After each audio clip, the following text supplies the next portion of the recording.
Welcome to దేవిస్ kitchen. ఈరోజు మనం brown రైస్తో దోశ ఎలా వేయాలో చూద్దాం. బ్రౌన్ రైస్ అనేది డయాబెటీస్ వాళ్ళకు చాలా మంచిది. ఫస్ట్ ఒక గ్లాస్ ఆఫ్ బ్రౌన్ రైస్ తీసుకోవాలి. అదే గ్లాస్తో హాఫ్ గ్లాస్ మినపప్పు తీసుకోవాలి. ఇవి రెండు టూ టైమ్స్ వాష్ చేసుకోవాలండి. చేసుకున్నాక 3 to 4 hours నానబెట్టాలి. ఆ తర్వాత మనం మిక్సీకి వేసుకోవాలి. ఓవర్ నైట్ మొత్తం అది అలానే ఉంచాలి. డయాబెటీస్ వాళ్ళకు చాలా మంచిది అండి ఇది బ్రౌన్ రైస్ అనేది. మనకు షుగర్ అనేది కంట్రోల్ చేస్తుంది. ఇది రైస్ కూడా తింటారు, బట్ ఇది కొంచెం టేస్ట్ తక్కువ ఉంటుందండి, మన వైట్ రైస్ లాగా ఉండదు. కాబట్టి ఇలా దోశ అయినా ఉప్మానైనా ఎలా అయినా చేసుకోవచ్చు.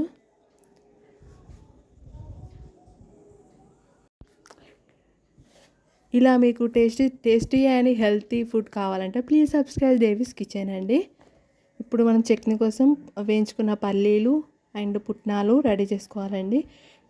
అండ్ మిర్చి ఆల్సో. ఇప్పుడు ఇక్కడ పక్కన ఎండుమిర్చి ఉంది, ఏంటి అని చూస్తున్నారు కదా. మిర్చి వేయించుకొని అది చల్లారినాక వెల్లుల్లి అండ్ ఒక హాఫ్ ఆనియన్ వేసి మనం మిక్సీ పట్టుకొని ఈ దోశలకు తింటే చాలా బాగుంటుందండి. అండ్ ఇప్పుడు ఈ పుట్నాలు పల్లీల చట్నీ అండ్ ఎండుమిర్చి చట్నీ అండి. ఇవి రెండు రెడీ చేసుకున్నాక మనం ప్యాన్ పెట్టుకొని అందులో కొంచెం ఆయిల్ వేసి ఆనియన్తో ఇట్లా రబ్ చేసి కొంచెం వాటర్ పోసి మనం దోశ పోసుకోవాలండి. మనం ఏ షేప్ అంటే ఆ షేప్ దోశ పోసుకొని అందులో కొంచెం పైన అలా ఆయిల్ వేసుకొని ఒక 2 to 3 minutes తర్వాత మనకు దోశ రెడీ అవుతుందండి. ఇలా మనకు ఎన్ని కావాలంటే అన్ని దోశలు పోసుకోవాలండి. ఈ రైస్ అనేది చాలా మంచిదండి హెల్త్కి. మనం రైస్ అంటే అన్నంలో కలుపుకొని తినలేమండి. ఇలా దోశ లెక్క చేసుకుంటే హెల్త్కి చాలా బాగుంటుంది. ఇలా మనం ఎన్ని దోశలు అంటే అన్ని పోసుకోవాలండి. పోసుకున్నాక మనం చేసిన చట్నీతో మనం టేస్ట్ అయితే చాలా బాగుంటుందండి. ఒకసారి ఈ ఎండుమిర్చి చట్నీ అని టేస్ట్ చేయండి. చేశాక మాకు కామెంట్ చేయండి ఎలా ఉందో. మీకు ఇంకేమన్నా వెరైటీస్ కావాలంటే మాకు కామెంట్ చేయండి, మేము చేస్తాము. అలాగే ప్లీజ్ సబ్స్క్రైబ్ చేసుకోండి. మీ ఫ్రెండ్స్, కొలీగ్స్ లేదా ఫ్యామిలీకి అయినా షేర్ చేయండి. ఇలాంటి ఫుడ్ తింటే చాలా మంచిదండి. ఇప్పుడు కరోనా టైంలో చాలామంది ట్రై చేస్తున్నారు ఇలాంటి. అండ్ మీకు ఎలాంటి స్పెషల్స్ కావాలో కూడా కామెంట్ చేయండి, చేస్తాము.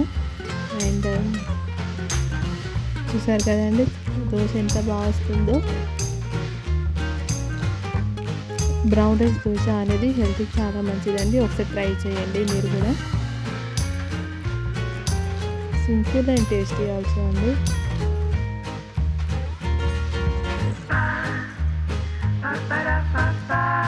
చూస్తున్నారు కదా ఎంత బాగా వస్తున్నాయి దోశలు.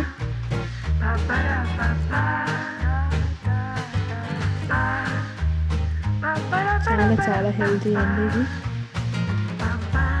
డయాబెటీస్ ఉన్న వాళ్ళండి నైట్ మనం రైస్ తినకుండా ఈ రైస్ తోటే మనం ఇలా దోశ వేసి తినడం వల్ల చాలా హెల్త్ కూడా బాగుంటుందండి. మనకు కూడా షుగర్ కంట్రోల్లో ఉంటుంది.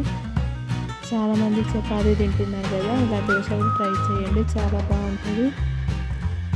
ఒక్కసారి మేము టేస్ట్ చేశారంటే ఈ దోశను అస్సలు వదిలిపెట్టారండి, అంత టేస్ట్ బాగుంటుంది. బ్రౌన్ రైస్ కదా అండి, లైట్ ఫుడ్ అండి.